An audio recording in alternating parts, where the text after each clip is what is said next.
Next up we have the Stylus.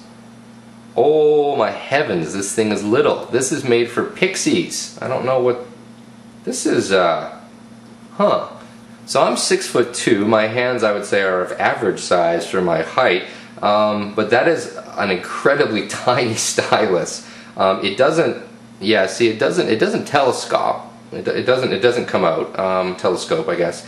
Okay, well, that's not very impressive, but we'll keep going here. We have some little headphone covers on the device. Next up here we have the battery. Now this is let me see, I think they said it was an 1100 milliamp battery. Yeah, 1100 milliamp and 3.7 volts. Let's see if you can get a little shot of that. And 1100 milliamp is actually quite an impressive amount of power for a battery of this size, and that's one of the things that actually gives the Touch some decent standby time and also talk time. According to the specifications, the device will do 5 hours of talk time and 200 hours of standby, and again, on a device this slim, that's actually quite impressive. So we'll keep digging into the box here and see what we discover. We have a getting started kit encased in plastic, so I'll just open that up here, set that aside, and we'll see what's inside here. So we have a getting started CD of some sort. Looks like yeah, README. Again, props to HTC for their overall packaging and presentation. Everything is really nice. You know, high quality, you know, color printing. The CD sleeve has the same sort of soft satin finish that the box does. This is in stark contrast to, let's say, an iMate device of a couple years ago where you had the brown cardboard and it basically felt like you were unpacking produce rather than an expensive device. So good job to HTC on their packaging and presentation.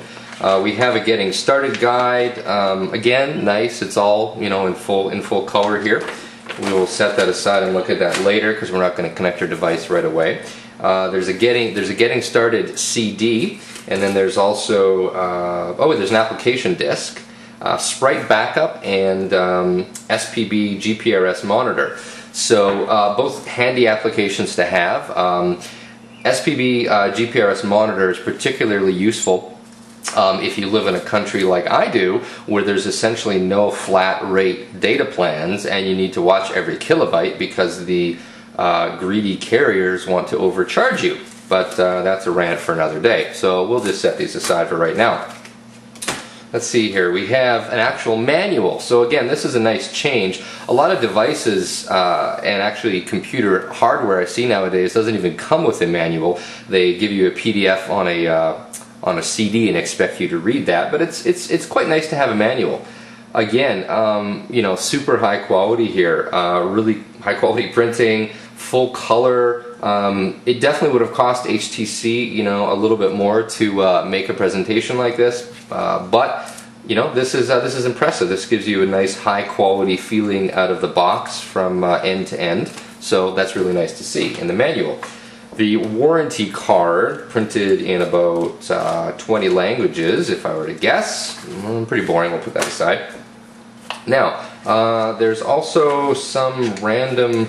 Okay, so this is actually the licensing, software licensing for Windows Mobile 6. I don't know why anyone would read that, but anyway, you have that.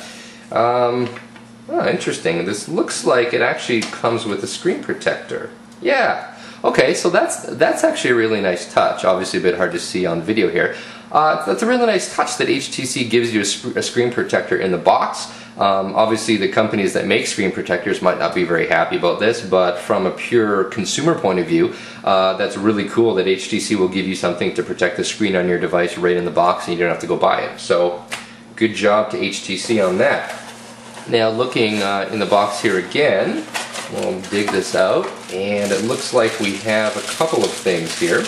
Looks like we have a synchronization cable. If I can get the packaging open here. Yeah, so it's basically just a USB cable on one end, and then on the other end we have that mini USB. Now I should point out, I'm really happy that HTC used the mini USB rather than that completely idiotic and extremely frustrating.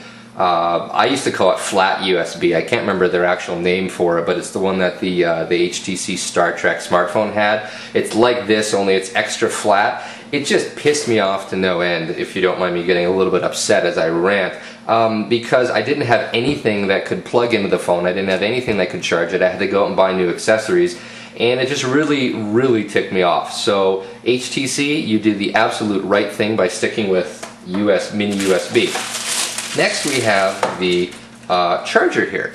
Now, the first thing you might notice is I'm in Canada, North America. This is the wrong type of charger, so unfortunately they did not send me the right type of adapter. I believe, though, I do have the right sort of adapter to change this over. Obviously, this is one thing you need to be aware of when you're purchasing devices from overseas. You need to make sure that you can actually adapt the power. I'm just going to take a look at, yeah, this is 100 volt to 240 volts, so there's no electrical incompatibilities. It's essentially just the plug, but I have an adapter and that will allow me to charge it. And then obviously on the other end here we have the cable. Now I think, you know, ideally it would be nice to, you know, maybe combine all these things together and end up with sort of maybe just one cable or something.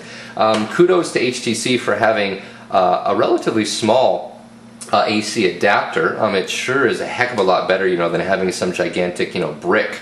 And again, you know, in comparison to the size of the device, this is actually not too bad of an adapter.